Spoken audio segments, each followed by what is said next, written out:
All right, this is going to be a really short video. I am unboxing my brand new DeWalt miter saw. The model number is DWS779, and the locking mechanism is a little different than the other model I have. My other one, the pin is over here, and you kind of pull it out and turn it, and then it sticks. Where this one, the pin is located right here.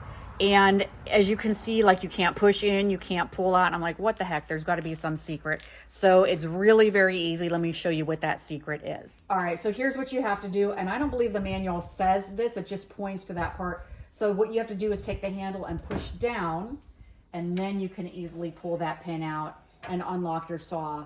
And then, of course, to lock, you do the same thing, but just in reverse, but you have to have it pushed down as far as it'll go, and then you can go ahead and lock. So I hope that video helps somebody, and make sure if you're not following me that you do, because I'm going to have a full review of this saw coming up very soon.